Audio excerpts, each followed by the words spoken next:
Yo, let's do this.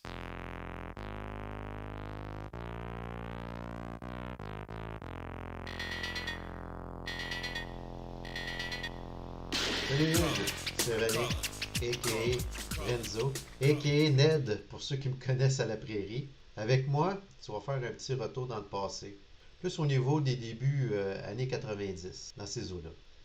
À cette époque-là, le rap il devient mainstream. Puis après notre phase skater, on décide de joindre cette culture-là.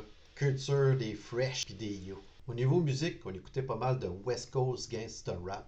Que ce soit Ice-T, qui était un de nos artistes préférés, le groupe NWA, mais il y a aussi Two Life Crew, qui faisait la manchette à cette époque-là dans les journaux à cause de leurs vidéoclips et leurs paroles assez osées. Aussi, je me rappelle que chacun de nous achetait un artiste différent sur cassette et je récupérais ces cassettes-là ensuite pour faire des mixtapes avec mon Dual Tape Recording de Sony. Je pense que je l'ai usé pas mal à la corde, cette affaire-là. Mais j'étais bien content de pouvoir faire des mixtapes pour la gang. Au niveau film, tu te rappelles-tu qu'on a passé énormément de temps dans le sous-sol de mon père? On utilisait son système audio-vidéo puis son gros projecteur pour regarder nos films sur VHS.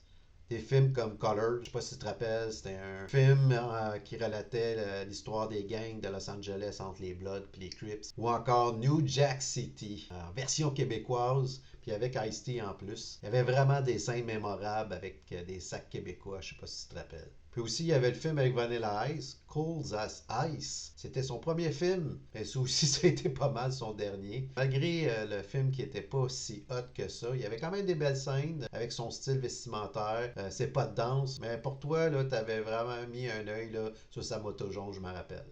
Justement, en parlant de style vestimentaire, je me rappelle qu'on est allé une couple de fois à la place Versailles, parce qu'à la prairie, il n'y avait pas grand-chose pour nous.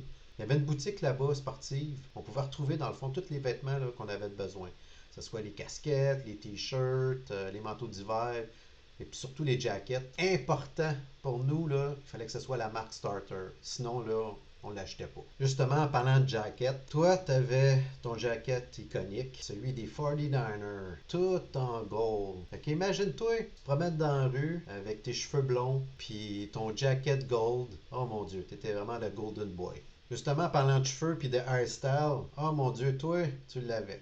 T'étais pas mal un des seuls dans la gang d'être capable de faire un high top. Mais ça prenait du spray net en maudit, puis du temps de séchage pour que ça prenne forme. Et comme tu peux voir ces photos-là, tu l'avais. Moi, de mon côté, ça marchait pas.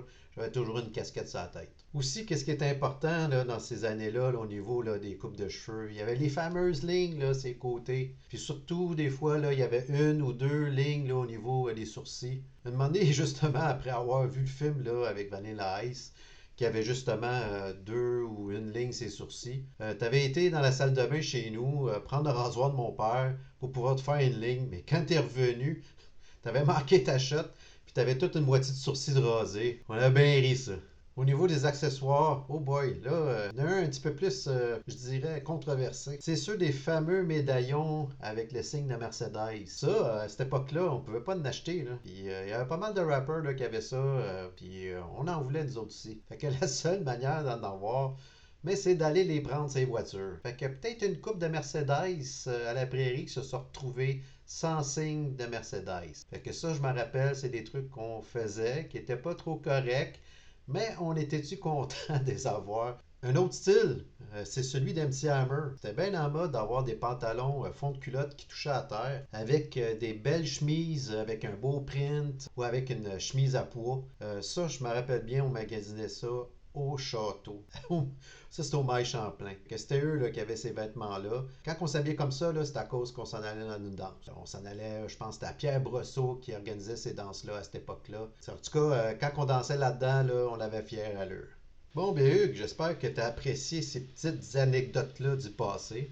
Je te souhaite un joyeux 50e anniversaire. Passe du bon temps avec ta famille. Puis nous, ben, on va se voir l'été prochain à notre souper entre boys. Fait que, salut.